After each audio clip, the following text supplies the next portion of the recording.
Hi there. Oh, welcome to Creation Station Monthly.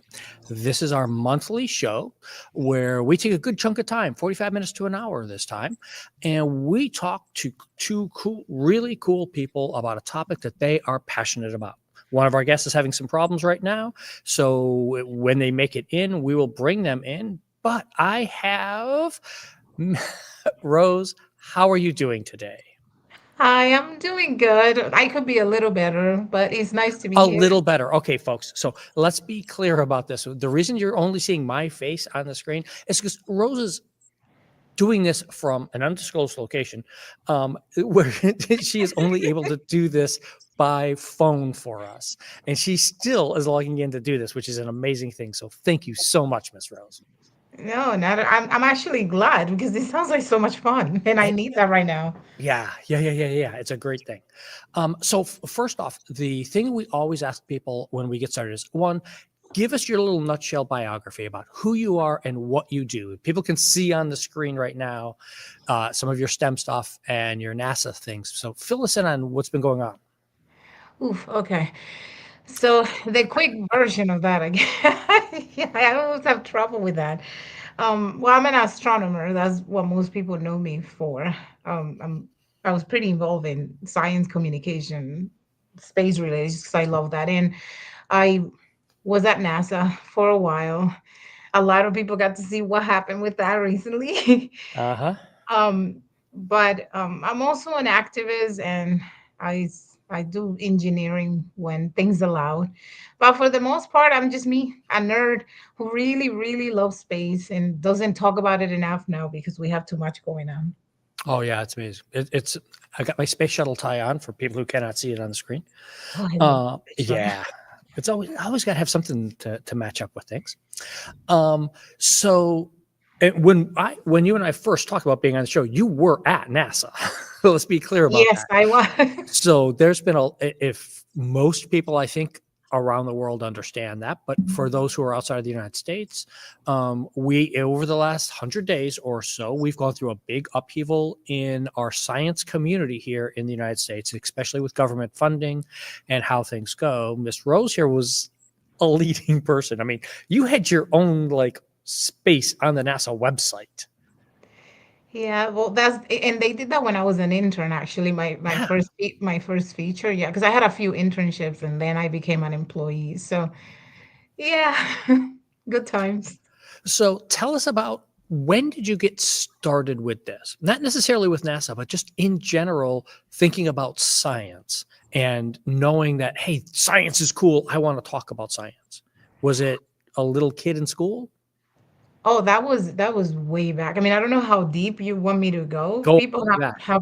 Were have you read eating about my dirt? ride before, but um, it was when I was little. It's just that I'm as you know, I'm Caribbean. I'm from the Dominican Republic, and so the way I grew up, we didn't really have science education, and my education wasn't really, I guess, the general education that most people get. We were basically given basic skills to become a wife eventually. You know, you will Hmm. get little things like how to read so you can cook and things like that. And very religious education. So everything was like God created it. So I had no idea. And because of that, is that I got really curious because I used to ask a lot of questions and I got a lot of beatings for that because Oh, that was, man. yeah, that wasn't a thing. You're not supposed to do that. I was very outspoken It since was I a was very different life, a different way of life back then. yeah, no, it's just because I was really obsessed with the moon. I always loved the moon since I was little. And that's what originally sparked everything because I had no idea what the moon even was. And so I thought that the whole universe was like the moon and the sun. And it was day and night, and that's it. I didn't know what anything else was, if there was anything out there, just like everyone when they're little. And so sometimes I would ask questions, and I would always get the same thing, God created it, and God created it. And as I grew a little older, I just got really frustrated about those answers. And I started learning that I probably wasn't going to be able to study these things in my country. First of all, I had no idea you could, let alone if you were a girl. I didn't know what scientists were. And so I ended up in the US, thankfully, legally through family. And that was a big culture shock because it turns out that here, you have these giant libraries and bookstores and all that. And I stumbled upon the astronomy section and realized, oh, wow, okay. So I, how old were you when you did that? When oh, you first I came? was in my early teens. Okay. Yeah, that's when because I came here when I was really little. I will come to visit every other year before I became a citizen, and then we get married pretty young. At Yeah. least I did. I got married off pretty young, and so because I wanted to study, that wasn't. It became a bit of a problem that I wanted to find out ways to study when I was in the US. And I had all my family just like, oh, you got to pay attention to your husband and you got to have kids and blah, blah, blah. And so I left. And and because my family didn't like that, that's a no, you don't do that. I ended up living on the street. That's where that whole I was Yep. homeless came from. I read that I've seen it in your bio and on your social media feeds when you talked about that. That was a significant time. So that was in your early 20s? Yeah, that was my 20s. I was in my 20s. I was like, that's when I left the husband and I ended up homeless and I figured out my way off the streets and then I found my And where way. were you where were you living at that time? Oh, when I was on the streets? Yeah. Okay, so that was in New York City. Okay. Yeah, I was living under this bridge. I think it's in 96th Street. Like if you're going towards the Hudson River, towards the highway, that Okay. bridge has really good columns to hide. So that Huh. became a prime spot for me. Yeah, because I was really afraid of, I didn't know anything about Yeah. the US and who to talk to. I didn't have anybody. And so I just found ways to hide myself when I needed to sleep or, where to find food Mhm. or things like that. And so while I was living on the streets, actually, what happened was because I was trying to teach myself a little English. It was really bad. I found this newspaper that had this ad in Spanish about home health care. And it turns out that I learned that later on in life. They give a lot of those jobs to people with no education and people from sometimes my country because they pay you really little. They make you work a lot of these companies. And I didn't know any of that at the time. I just wanted a job that I could do. And so it turns out that they had this company. I think it was Brooklyn or Queens. I always get them confused. I think it was Brooklyn, the first one I went to. I figured out the address. I went there and they said, they give you scrubs and you train for like a month or so. So I didn't tell them I was living on the streets because they give us scrubs Yeah. to train. I would go into public restrooms and wash up, put on the scrubs, go do the training, go back to the street, sleep, and then go and do it again. Once I finished, they said just that's literally what they said, take every shift because they were only paying us like $7 an hour. So I figured, okay, I took 12-hour shifts so I can collect enough money so I can pay for a room somewhere. So until that happened, I was taking also shifts during the night, overnight, that way, because I figured I could sleep at the patients' homes. And then I don't Mhm. have to worry about being on the streets. And then little by little, I saved enough money and I rented this room in a really bad part in Queens. No furniture, no nothing. I was sleeping on the floor. And I did that.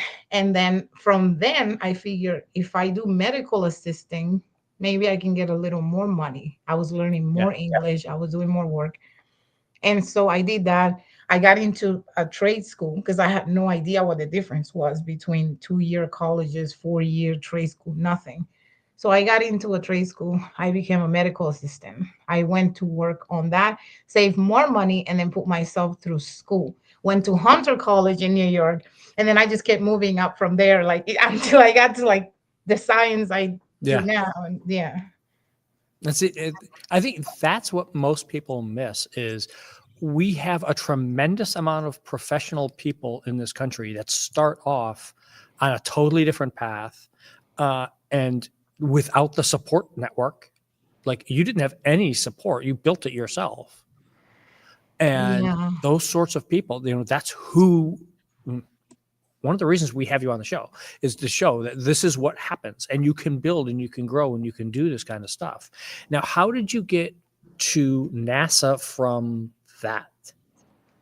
Okay, so after I left Hunter College, I was at Arizona State University, and that happened because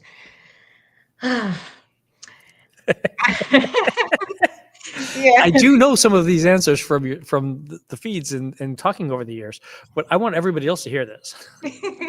I was while I was working as a home health aide, like I said, I figure out after a while how to move up, and then when I moved on to be a medical assistant, I realized, okay, if I go back to home health aide, but I do the HR part of things or the administrative part of things, I have more control over my schedule.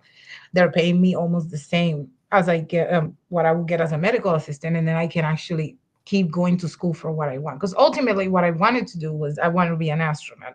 That wasn't gonna happen at the Uh, you at never the know. level.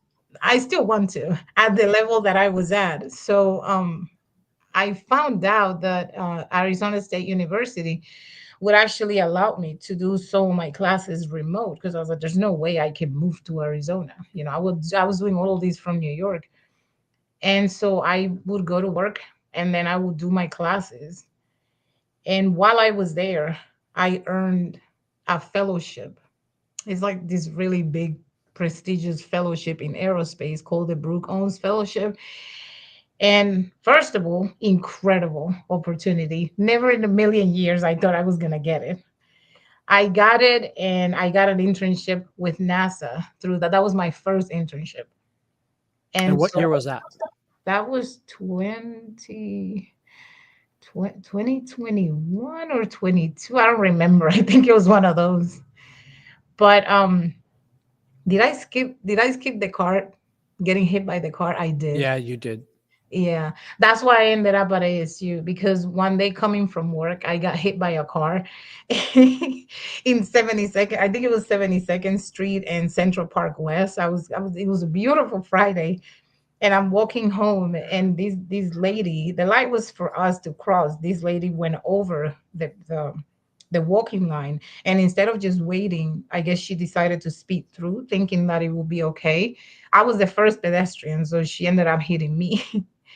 And I don't know exactly what happened to me, but I do know some of the people actually took me and put me in a cab and took me to the hospital because apparently the cops never showed up, or the firefighters, whoever they called, they Hmm. never showed up. So thankfully I survived that. Yeah. Yeah, and while I was recovering from that, that was around 2017.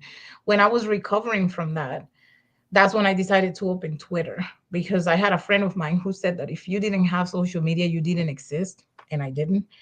And so I opened one just as a joke, and I started talking a little bit about my life in there, and it caught up a lot of attention. To me, that was weird because I thought everybody knew that people live like this and go through these things, No. but I guess not in Yeah, science no. too much. No, it's one of those stories that you're like, wait, you did what? Wait, you were where? Yeah, It was like no. a culture shock for me that people were so shocked by everything. And so I started getting opportunities to like do public speaking and talking to students or people who came from countries like mine or who didn't have access to education. And I realized, oh my God, I really love, outreach. And I made it my thing while I was studying, astronomy, and while I was working to save more um, to keep studying.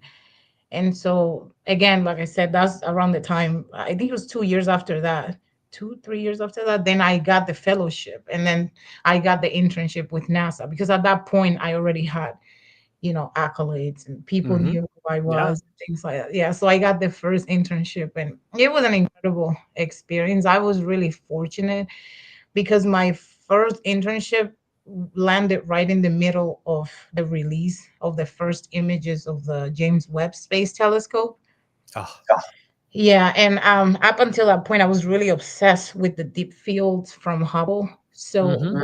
we get to see the images ahead of time. So when they were gonna be released, I can say that now because Yes, you can. that's yeah, it was such a long time ago. But we saw them about a week before the rest of the world saw them. So that's when it hit me where I was, that I started to feel like I wanted to cry. So I had to excuse myself at NASA in the room. I had to excuse myself and go Yeah. to the restroom and just break down crying, get it together, come back out, and then go do my work like nothing. Yeah. Because I was like in shock. So after that whole thing finished, because that was a big event, I had a lot of fun. It was incredible. what the public gets to see, I was like, so different than what happens behind the scenes. It was like madness working with amazing people. And then after that, I left and I continued my studies. And then I got another internship. I got picked for another one in research and development. And that one was cool too. It wasn't like the first one. I liked the first one better. A lot more work in the first one. But while I was there as an intern, I received an invitation from Dr. Sorokin. We used to call him Dr. Z, and he was at NASA HQ. I had no idea who he was, but he invited me to go shadow him. And when I told that to my mentor at NASA, everybody lost their minds. That's when I realized that he was a big deal. Yeah. Yeah. He's a big deal. Yeah. Yeah. Yeah. Yeah, no, and he was amazing. It was incredible shadowing him and seeing him just handling the meetings and everything. And the way he just took charge, I don't know. I was super I was super Yeah. impressed with it all. We had a little piece from him a couple of years ago, 4 years ago, when we did an Artemis special, and we had the landing crew on. It was fun. Yeah. Yeah, it was a big honor. And then he decided he wanted to introduce me to the NASA administrator at the time. So that was also a really nice surprise. I had a blast. My time at NASA as an intern was an absolute blast. Then I moved on from that and then I got hired. Yeah. So now let's fall back to one of the questions we always ask people is who was the person who really influenced you to be able to say, you know what, yeah, I can do this. I want to be an ambassador like this. I want to spread this word out to everyone and tell them. And you said, as you were starting this off and you were starting to do Twitter and starting to talk to people and starting to go out to schools, who was it that really got you out and said, hey, wait, no, we need you to come out here and do this kind of stuff, and helped you get that started? Well, the very first people that gave me an opportunity to talk to everyone about my story independently of what I was already doing on Twitter was a Caveat. That's a club. I don't know if they will call themselves a club in New York City, and it's science based. It's really fun. They bring a lot of scientists there. You get on stage. They have different segments for different things, different shows. They're always gonna have a special place in my heart because that was the first time I took the stage, and they were the ones that very first that I did that with, that I actually spoke to the public like that. I don't know that I got inspired by that, but they were the first people to give me a platform. I think I didn't have inspiration because I didn't have any role models or anything. Up until that point, which was really surprising to me before I got into social media in that capacity on Twitter, I think a lot of people didn't realize that you can actually be an adult. You can be an adult in the US and not be familiar with a lot of the things that people find normal Yeah. online. So it was like even getting into Twitter was a culture shock for me for the second time. One, because I had a lot of access to a lot of people in science, which I never had direct access. Two, because I got to then build a platform for myself without even thinking of doing that. And three, because people were surprised all the time at all the things that I wasn't familiar with or all the things I didn't know. I started realizing that a lot of what people said came from a place of privilege. Like when people would say, you should know that by now.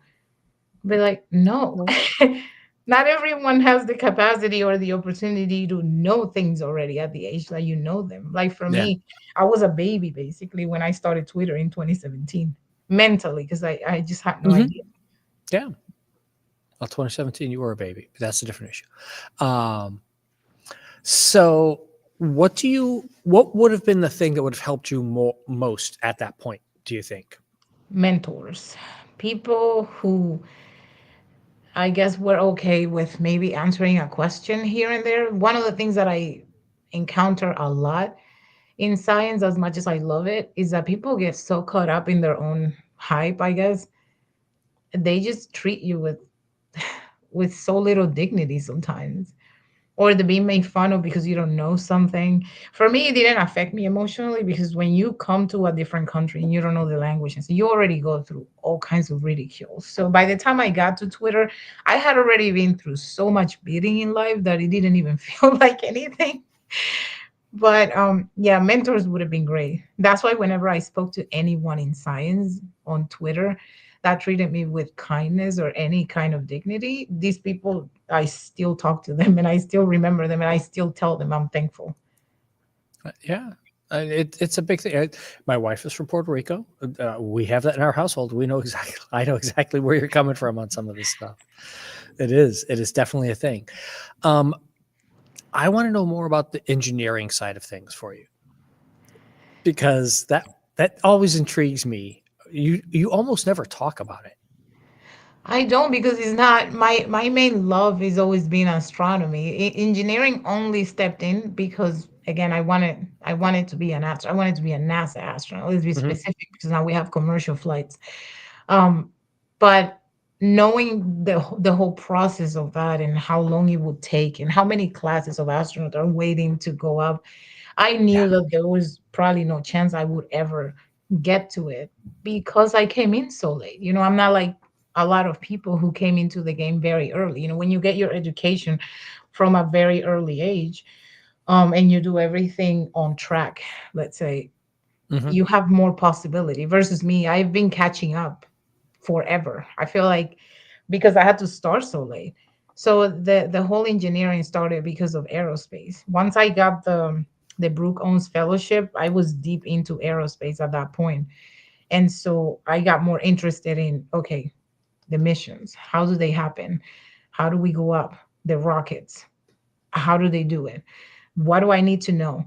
If I'm in there, what has to happen? Because that's completely different than astronomy. I know Hmm. that people use those interchangeably, but it's two different worlds Yeah, it completely. is. Yeah, and so now, and you mentioned you had a chance to work on the Hubble and James Webb imaging stuff. So how did that mesh up with the idea of being an astronaut versus the eh, quote unquote everyday science of astronomy and NASA stuff?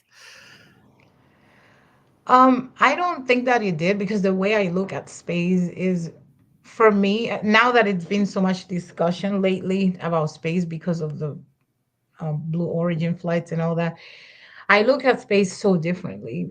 My love of it and wanting to get involved with it was always a need for escape. I see space as a source of peace. Yeah. So me studying it was just a way for me to understand something that brings me so much peace. But it was never, I don't know how to explain it. It was never about I want to go to space, so let me Hmm. study space kind of thing. I've always said that people who have dreams are people who have the privilege to have dreams. And when you grow up in really rough circumstances, you don't really have, technically you don't have dreams. You're surviving. Yeah, you're in survival mode. Yeah. Yeah. So I entered that dream stage later on when I was older and I was able to decide, okay, I would love to do this. That's why I can never say like, oh yeah, I dreamed of, space since I was little. That's not what happened. I just fell in love with the idea of learning Yeah. That's what that. which is exactly the point. You don't have to do this from birth. You can do this. You can be however old you are on your life path and all of a sudden get passionate about a topic and learn all there is to know about it and start really building and doing. Yeah, and it's been a little bit heartbreaking the last few months because Yeah. space was that part of my life that was untouched by all the bad. Even when I was on the streets, I used to find peace in that kind of thing. I know it sounds all romanticized or whatever, but I did. I did. Even when Yeah. I was out struggling, I would look up sometimes, see the moon, and that would just fill me with peace. I was separated from whatever nonsense was happening down Mhm. here. So I always see space as that, as a source of peace for me. And lately it's just been a source of sadness, and I don't like that. Yeah, yeah, yeah. No, no, and it is such a mess right now in the whole science community. So many of my friends and out there, the people that I follow and talk with, the whole National Science Foundation stuff is, we're just going crazy right now. Yeah.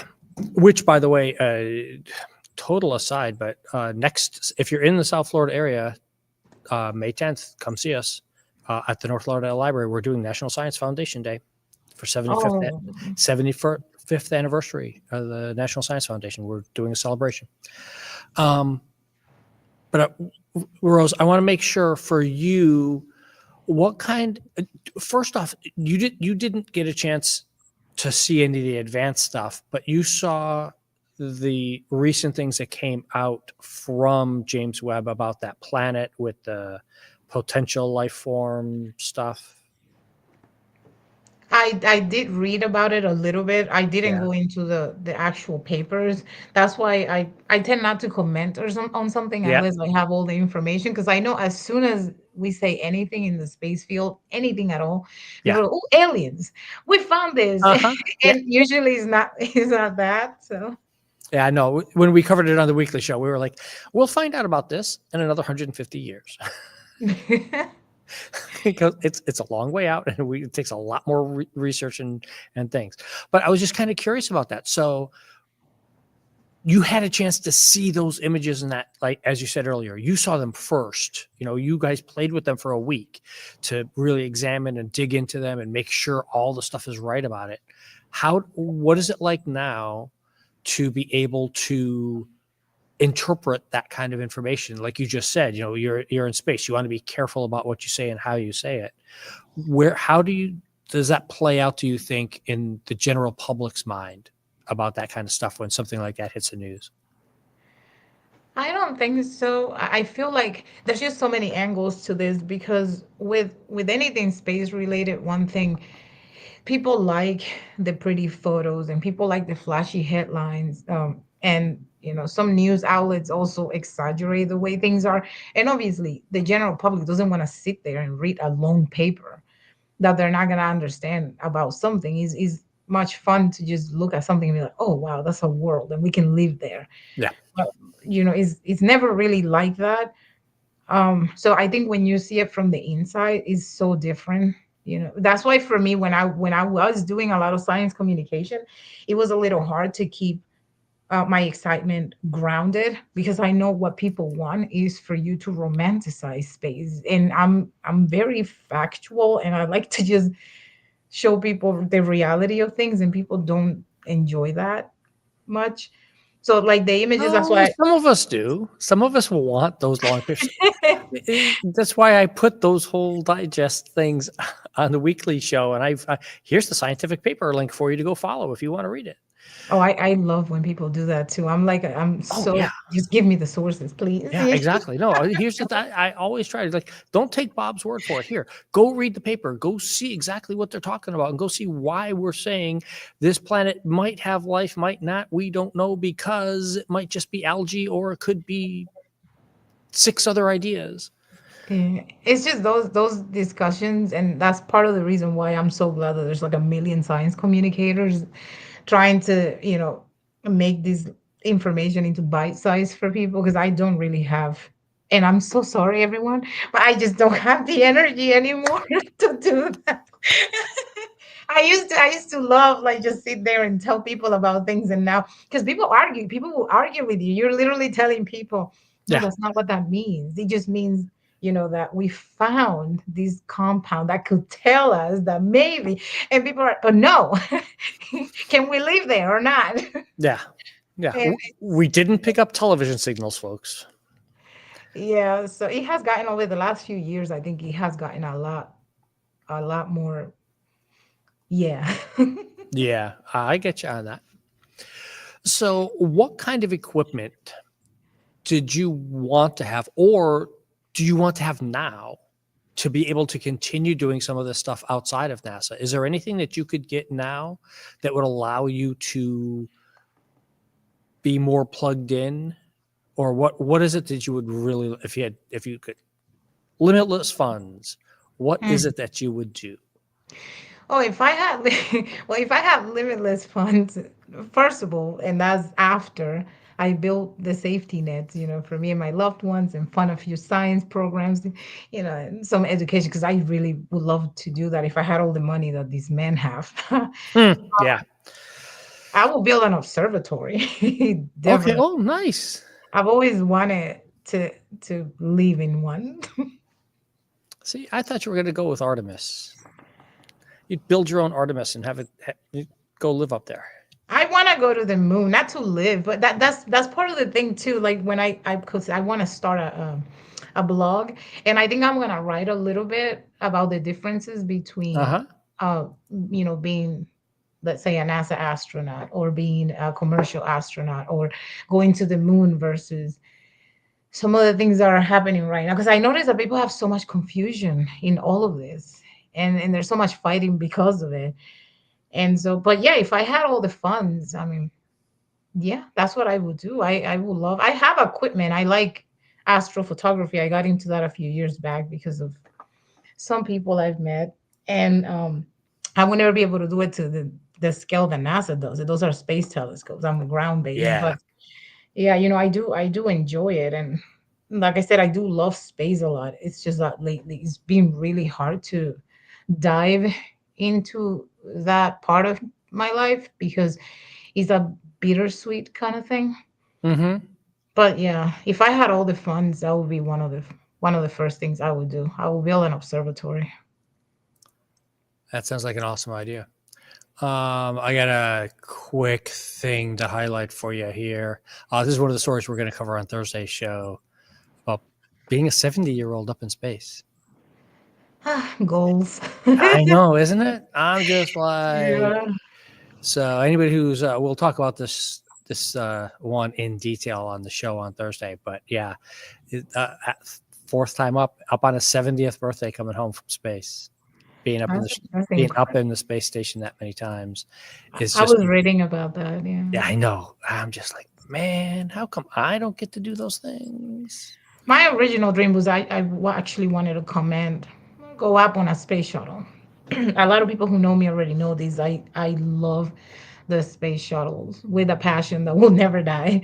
I Did you have know a they were favorite? not. Huh? Did you have a favorite one? Oh yeah, Columbia. Okay. They used to call Columbia the clunker. Mm-hmm. And I always my favorite. But yeah, I know that we're not perfect, but I do believe that what they did for space exploration, that's Yeah. not, yeah, Yeah. that's untouchable. People just, I bring this up all the time. Anyone who's now 25 years old or younger has never known a time when we didn't just live in space. Oh, that is true. Yeah. All these people just casually going about life with like, oh, well, of course we have a space station. And I try to remind people we actually have two of them up there. There's an American Russian one / EU one, and there's a Chinese one they just got their resupply mission last week. And their next set of astronauts is up there too. We just don't talk about it that often over here in the Yeah. West, but they're just cruising right along, building modules and doing all their stuff up there. This is the way humanity lives now. Is we always will live in space. Hopefully, have That's somebody the up thing I've there doing. always said too. Like if we were able to just get along and cooperate I with know. each other, who knows how much further we would be? Because look at the things we can do. Yeah, I know. We would have easily had places on the moon. You'd have a hotel on the moon to go visit. I firmly believe that because there's no reason to not. I just really hope whatever we do in space in the coming years that I do not live to see advertisements like on the moon or in the night sky. I really just don't want to see anything like that. Yeah. Couple was it last year or the year before, that company that wants to do the laser thing there? Yes. Yeah, no, it's I don't think it's going to go anywhere because I don't think anybody's going to want to see it No, that much. I'm glad. I think the bad publicity for it would just ruin your brand as worse as any current modern brand is getting ruined by people.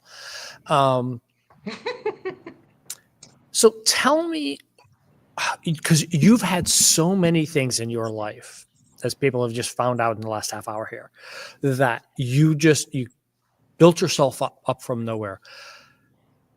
And you are, the Dobre. There we go. Somebody gave it to us here. The Dobre for the space station.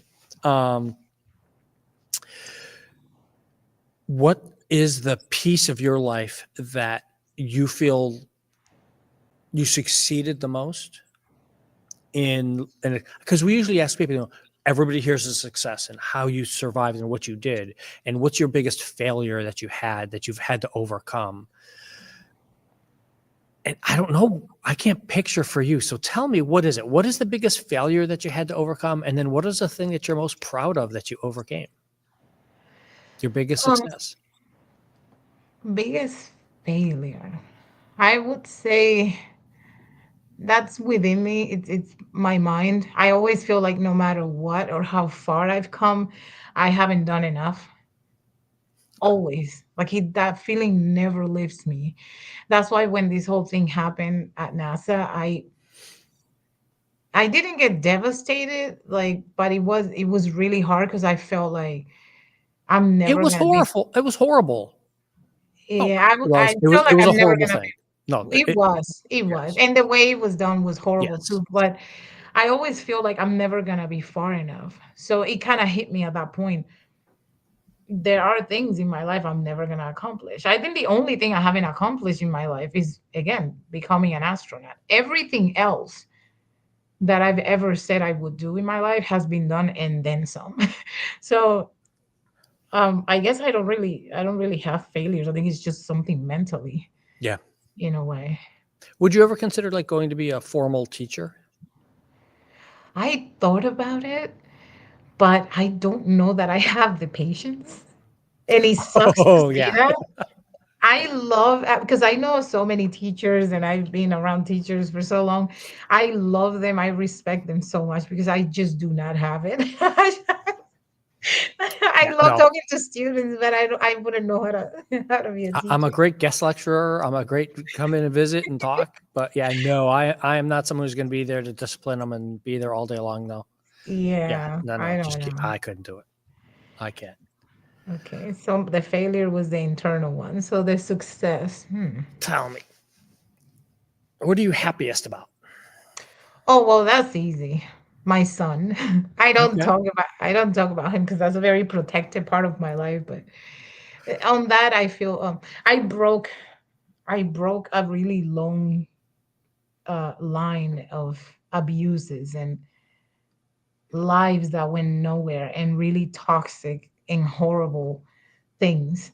And I feel like I'm giving him now. I started a new line and I'm giving him that. And it feels good. That's like a personal success for me. Like, you always think Hmm. about people always think about the titles and the this and the that. And that's awesome. And I work really hard for everything. But when I see him so happy, makes me realize, wow, I never had that. And I'm able to give that to him. So I broke that line. What is it that he wants to change? I always ask that of the kids in high school and all the kids as they're growing up. Rather than asking them what do you want to be, it's like, what do you want to change? That's a good question. Maybe I What's should out ask there? him, What's out there in the world that you want to change? And that's no, I'm about to ask you that too right now. what do It's I want to what change? do you want to change out there? What is it that what has changed in how you express yourself, and what do you want to change in the world through your advocacy? What is it that you'd like to see people finally the light go on and see? What Okay, do you want so to change? that's like a few parts of that. So the what I have changed is the way I see myself. I used to be very, very apologetic and always just look down on myself way too much. And thanks to this administration, I realized I actually, more than ever, that, I have been doing pretty well and I am, I'm good. I shouldn't feel so bad. I've done pretty good. What I would like to change, honestly, there's way too many things, but yeah, it's way too many. But a big one will be the way people see us, because that's a pressing issue right now. Immigrants, this whole idea that we Yeah, just come here, and abuse the system, and we're criminals and we're all these things and we're the boogeyman. I just really need people to know, man, we're people. And, yeah. nobody leaves a country that they know, even if you're going through stuff. Um, unless you're trying to do something better with your life. Like Right. these decisions are not easy. I mean, the way I live my life and all the things that I went through, both in my country and here, I don't know many people who can survive half of that. Yeah. There's It, a lot of us that are really good people, very ex- strong, very smart. exactly. And yeah, that is not where I was going with it, but that is a very, very good point because that seriously, that is, That's why I said it's a question that has way too many answers because I want to yeah, change it so is. many things. So I just picked the most pressing one right now because that's the topic No, that no, everybody's and talking that's a about. great answer. No, but seriously, it's a great answer because that's partly of what's going on with all of our science community right now. It's this fracturing and getting and just being Yeah. calm. Not going Deep to say breath. it. I will be calm and not. I mean, it's baseball season, and we just celebrated somebody, but not celebrated why we celebrated them. And I'm just like, ah, calm. So back to science ambassadors. Yeah. Um, what do you think, or what would you tell someone who's like, okay, this sounds cool, Bob and Rose, but I'm not so certain I can make a job doing this. What do you think about that? What do you say to people? Can you make a career doing this kind of thing without being a physical teacher, without being an actual teacher? I think you actually can. For me, what you have to have is an open mind. One of the issues that I see with a lot of people in the sciences or just, near the sciences is that if you go and study one thing, you just want to do that one thing and you want to work with that one thing. And if you don't get that one job, you're upset. I didn't That's not how I've been at all because I didn't have that advantage or that privilege. I had to do what I had to do. And as bad as that is, and as tough as it can be, it teaches you to be adaptable. There's a lot of things you can do. I mean, I made a career out of outreach. How? That wasn't in my plans. Then I made a career out of back in the day when I had to do the medical stuff. How? Because I had to. So with the sciences, it's the same thing. I do understand that if you go to school and you study a particular thing, that's what you want to do. But life There's doesn't. lots of people who go to school for one thing and then get famous and get good at something else. Yeah, and also you're limiting yourself if you're not open-minded as to what other things you can do, because you could also use the stuff that you study and your talents and put them together and figure something out. That's one thing I do respect a lot about this new generation. Look at me talking like I'm 90 years old. Because I used to be one of those people who'd be like, oh, YouTubers, please, get a job. And then I realized while I was during my cancer treatment, I spent some time watching YouTube, and I grew so much respect because I'm like, these people are making careers out of Mhm. things that they love to do. They're building businesses. It's like, I'm sorry, but you have to respect that. Oh, yeah. No, there are some amazing science people out there doing the little YouTube stuff and doing, TikTok and everything. I mean, I am not the demographic for TikTok, but Me neither. there's a lot of people doing good stuff out there. I mean, it's not everyone's great at it, and not everything is really good. But I mean, there's some amazing astronomers out there that are sharing stuff on Instagram and TikTok and doing some really cool research and able to share with the public and make it understandable to the public, which is the key point of this whole show. Is how do you make things understandable to people? And that's what I want to ask you now, as we start winding to our closing time here. What is it? What's the best way, in your opinion, to make something understandable for everyone? Because you talked a little bit about it earlier, but then you just brought up the whole idea that so many scientists get locked in and get focused on one thing. Tell us. I think viewing that from the outside, I think it's just good to focus on what people actually want to learn. I think sometimes people focus too much on what they want to say and the sound of their own voices versus what people want to learn, making it simpler. And I've seen people argue that they don't like science communicators because they dumb down things. And it's like, why does it have to mean that? I actually think it's better for them to make people interested Yeah. in science and all this stuff. Because I did a talk a long time ago at an institution that wanted to know how to communicate their science better so that they can get more interest, so that maybe that can help with the funding. And that's what I mean. If you're doing something that's really important, but it's so inaccessible that people have no idea what it is that you're doing, then nobody's going to care. That's Hmm. the whole thing with NASA. People love NASA. Why? Because NASA is a brand. Yeah. You can say whatever you want about, oh, NASA brains and blah blah. Sure. But if you didn't have people communicating what NASA is doing, nobody would know and nobody would care. Yeah. So it's just the way you present it to people, the way you give it to people, break it into smaller chunks, make people care by making it more accessible to them. And this ties a little bit back into what we were talking a bit ago, where you said if there were things I wanted to change, I would love, because I noticed that all of us have like passions and talents and things like that. You have a lot of people who would say, no, I don't, because I have to work and I have this and I don't have, I can't just go to school. If we had the means, we could. All of us are capable of Hmm. these things. The problem is that we live in systems that are made to not help us. Yeah, School is too expensive. and You coming can't coming from survive. the library world here, I'll disagree with you on Rose on that one. Of you can come here and learn. We've got this. You don't even have to come to the building. We will give it to you online. You I can love download the books, libraries. download all the stuff, and do these things and learn. Just learn, even if you're not going to make it a career. But just because you're curious, just learn. I Yeah. mean, we have. I don't know. I think you know, Rose, but I'm not sure. We have a moon rock here at Main Library here in Fort Lauderdale. You We're the do? only library in the country to have a moon rock just sitting on the floor for anybody to walk up. And we I had a was whole gonna say, group. can I touch it if I go there? You can't touch the moon rock, but you can get within You can get within an inch of it or so. Seriously, the next time you're down here, Rose, we're gonna have to give you the full tour. But yeah, we had a whole group of school kids here today, and that came for a little tour, and they were talking, and they just were fascinated not by the moon rock. The parents amazed. The kids were like, "Wait, that astronaut suit over there," and it's one of the flight suits from a space shuttle mission. And they're like, "Wait, I get to wear that?" And we're like, "We're not taking it out of the case for you to wear now, but you could wear that if you're in space."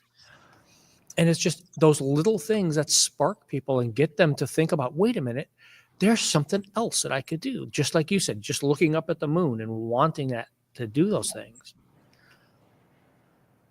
You know, you mentioned the spacesuit, and I kind of blanked a little bit because now I'm just thinking about the spacesuit. Hmm. I got so excited about it. I was like, what? Like, Yeah, how did it's one that? of the actual ones that they were doing on the shuttle missions. We've got one of the ground suit things that they were using as during their practice stuff. And this, we've got. We work in a really cool place. I was The gonna say, main are you library has sure got it's some a amazing stuff. library? Yeah, It sounds like a museum. yeah, it is. It is just insane. So I've got one last question for you, Miss Rose. For the next little girl, little boy who is standing there and saying, I want to do space, how do you break down for them? Space is really big. And I mean, yes, space is big, citation needed, but there's so many different pieces to space.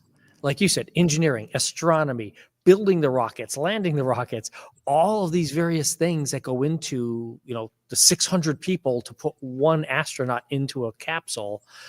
How do you explain that to someone and keep them interested in saying, yes, you can be part of space without being an astronaut?